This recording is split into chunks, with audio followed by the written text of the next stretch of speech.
Alors que le kwacha a de nouveau plongé à son niveau le plus bas face au dollar, la présidence de la République zambienne a annoncé ce lundi qu'elle pourrait intervenir pour restaurer de l'ordre sur le marché.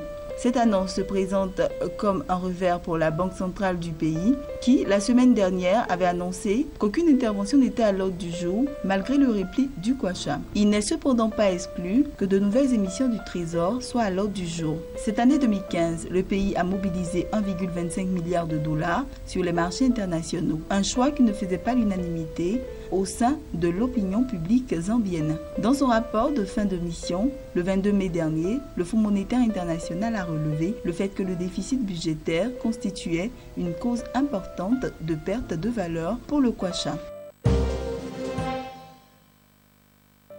En Afrique du Sud, le Johannesburg Stock Exchange pourrait bientôt connaître de la concurrence. Kevin Brady, 48 ans, vient en effet d'annoncer son intention de lancer une bourse rivale, la 2X. Selon cet ancien cadre de banque sud-africain, Investec, ce nouvel établissement misera sur des coûts moins onéreux que ceux pratiqués par le Johannesburg Stock Exchange et une technologie haut de gamme. L'objectif est de réduire les coûts finaux des transactions de 30% à 50%.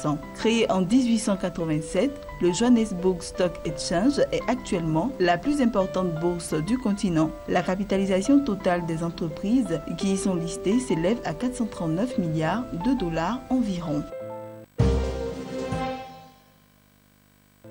La holding financière kenyane I&M Holdings a annoncé dans un communiqué publié le 7 septembre qu'elle envisage de racheter la banque locale Giro Commercial Bank pour un montant non divulgué. I&M Holdings, qui détient des participations dans des banques au Kenya, en Zambie, au Rwanda et à Maurice, prévoit de fusionner Giro Commercial Bank, sa filiale I&M Bank. La transaction est soumise à l'approbation de la Banque centrale kenyane, de l'autorité des marchés financiers et de l'autorité de la concurrence. À la fin juin dernier, I&M Holdings détenait des actifs d'une valeur de 189,3 milliards de shillings, tandis que les actifs de Giro Commercial Bank s'élevaient à 16,21 milliards de shillings. Ce projet de loi a été toutefois rejeté par le Parlement qui a estimé qu'une telle mesure risque de plomber la croissance de l'industrie bancaire locale.